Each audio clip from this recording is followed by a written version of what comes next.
Guys, welcome back to my channel. Time check 7:13. So another biyahe tayo sa River Ranch sa Rizal.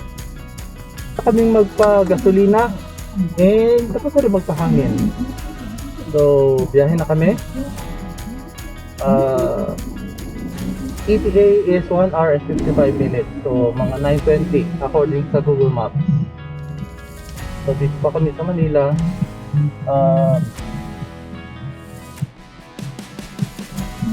Araw ng Wednesday. So overnight tayo sa River Ranch. Sulit-sulit yung bonding bago umalis si Troy. Balik trabaho abroad. Yes. So God bless ulit sa biyahe namin. Nasa ano na kami, yung kalalampas lang namin sa crossing Antipolo Masinag. So sabak muna tayo sa traffic. Medyo merging kasi dito into two lanes. Sabak tayo. Ayun, time check 8:04. So since dire-diretso yung biyahe natin, bumaba siya to 9:08 AM ETA natin sa destination natin. So kanina 9:15, so 9:08 ngayon ang ETA. So hopefully and sana walang aberya, makakarating tayo doon. 8 AM yung check-in and medyo natagalan yung pag-prepare kanina. So at least okay lang, hindi naman ganun ka tagal, o masusulit pa rin natin yung oras. Okay guys, update 8:59 na ng umaga. Eto kumaliwa na kami, papunta na kami ng River Ranch. 6 kilometers galing doon sa Castro. So hindi ko na nakaunan yung pag-ipo namin. Update na lang ulit. Yung medyo malapit-lapit na. At para pakita nyo na rin. Kasi alam ko, nakita ko kasi sa Google Maps na tabi-tabi yung mga campsites din pala dito. So kuna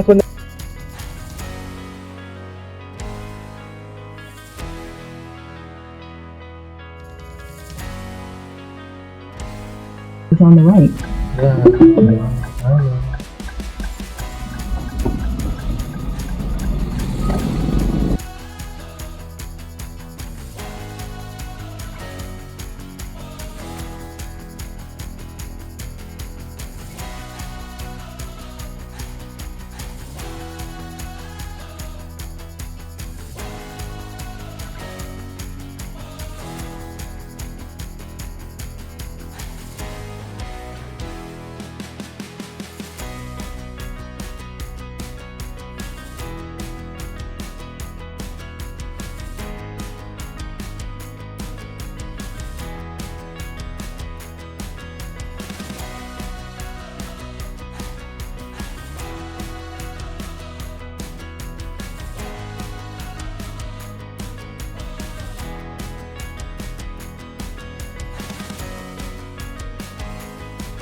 guys, naka set up na kami.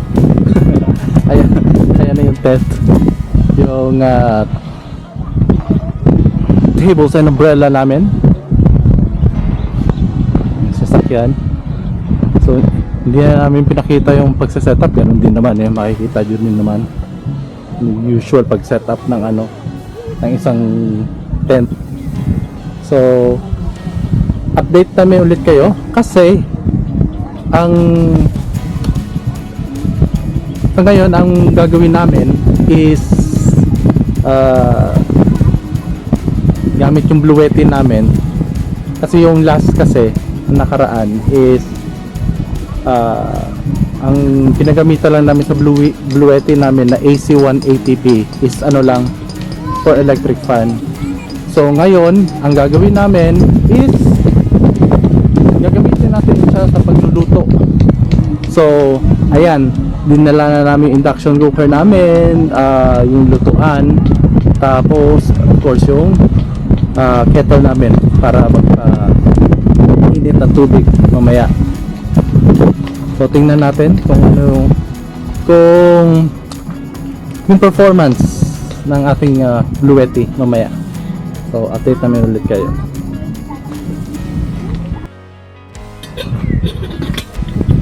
Hi guys, update. Mag-10 na sarilo ko. So eto, magluluto muna kami kasi alas 10 na for lunch namin. Ito, dinala na talaga namin yung Bluetti and yung AC 180P, yung induction cooker namin. So so setting is 2000 watts. Yan. So tingnan natin. Nasa 1480, so less than 15 watts.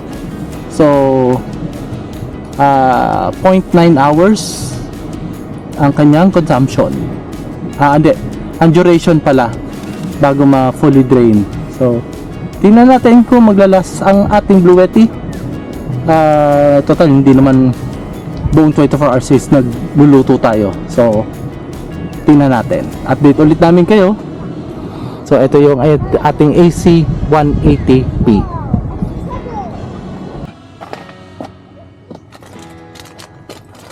Hi guys, update. Time check 10:44 ng umaga. Baba muna namin tong payong-payong namin. Sobrang lakas ang hangin kanina. Para lang stable.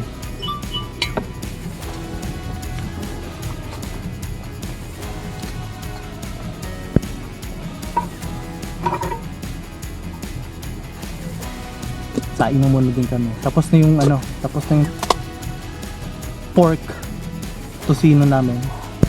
Siya nga pala guys, status ng ating Bluetti ngayon. Nasa 48% na lang after namin maluto yung tosino. So may 71.6 hours pa. So tingnan natin ngayon sa pagsasaing. Hey guys, kain tayo. Naluto na rin. Tosino, sinabawang tosino. Para maiba naman. Ayaw kasi namin yung ginagamitan ng mantika. So para maiba naman. Ayan. So far sa pagluluto ng tosino at pagkain nung pagluto ng kanin, may 16% pa naman tayo. So tingnan natin kung hanggang saan naabutin tong natin Bluetti. Magagabi pa naman itong pinagpwestuhan namin. I don't know. May lamp naman pala, oh. May post lamp naman. Hey guys, good evening. Time check 7:05. Yeah, 7:05.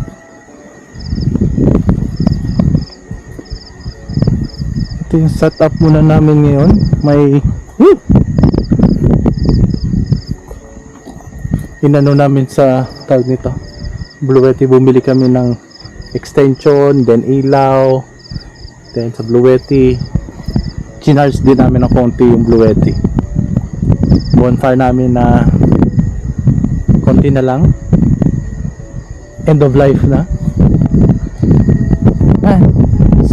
So far ito yung setup dito sa gabi. Yung mga post, yung mga post nila dito is ano talaga, solar powered. So yung mga usual na nabibili sa ano, sa Shopee or ano, orange app at saka blue app pala. So malakas pa rin yung hangin, as in malakas talaga yung hangin. Yung doon sa unahan, sa nakikita nyo, yan yung Marilaki Camp. Tapos ito namang nasa kabila, yan yung Camp Hiatus. So tabi-tabi lang yung Camp Hiatus at saka ano, Camp Hiatus at saka Marilaki Camp, tatawid ng ilog. Itong River Ranch is dito lang, hindi natatawid. So good thing pa rin, no need na tumawid yung sasakyan. So yan, si Troy, konting shot. Then tutulog na rin siguro maya maya. Yun naman talaga di ba, purpose kaya tayo nagka-camping, para mabawasan yung stress natin sa buhay syudad. May ano nga pala dito, may Starlink, pero ganoon din kakatama din mag social media kaya nag-camping, di ba, para mabawasan yung attachment mo sa internet. So pagkatapos si Troy set up na rin, matutulog na rin kami, tulog na maaga kasi bukas kung maganda ang panahon palipad ulit tayo ng drone. Siyempre iba pa rin yung bagong umaga, no? So yun lang guys, papaalam na ako ahead. Good night sa inyo and see you tomorrow.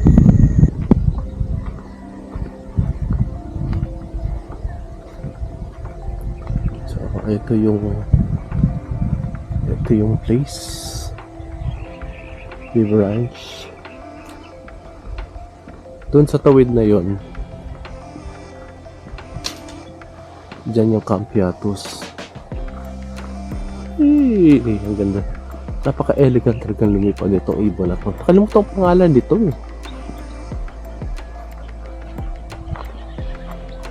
Yan, punta tayo dito sa kabila. Tapos yun, doon sa unahan, yun yung Marilaki Camp. Yan, itong dalawang to, yan yung tatawid ng ilog.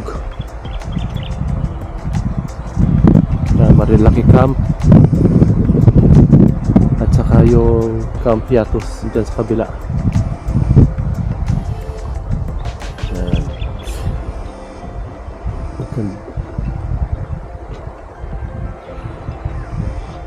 Maganda balikan dito, maganda bumalik dito. Ang laki ng campgrounds, malamig din. Pero kung i-compare ko yung sa Camp Awol, yung campgrounds nila, kung saan yung may car camping, maliit yung area ng car camping sa Camp Awol. Pero mas para sa akin, mas ma-embrace mo yung sa nature kasi puno ng kahoy. Dito puno din naman ng kahoy, pero yung campgrounds is yun, iilan lang yung mga puno. Yan.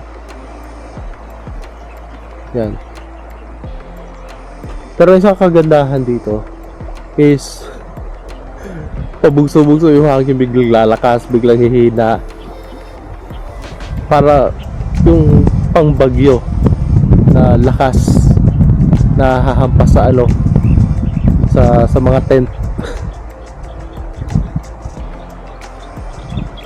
Siguro palipad tayo ng drone ngayong umaga lang, pero low altitude lang tayo. Tingnan natin. Hi guys, pauwi na kami, pero syempre bago tayo umuwi mag-ano muna tayo.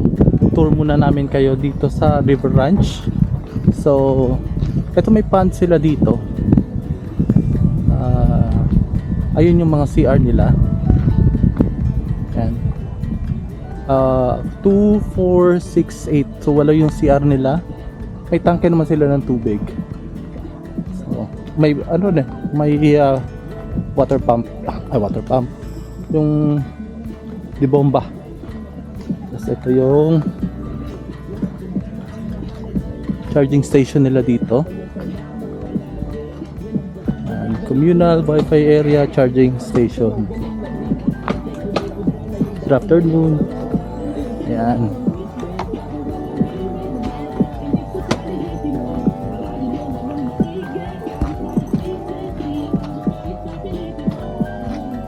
May mga minivan din dito. Ayan. River Ranch. Ito yung ano na, reception talaga nila dito. Yung RV nila. Ayan. River Ranch.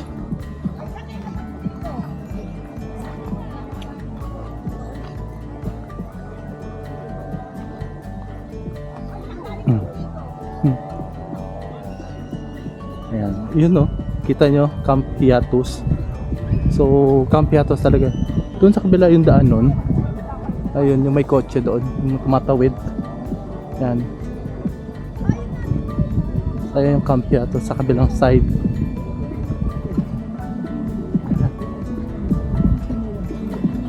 Ayun na, yung kotse. Papunta yan sa Camp Hiatus.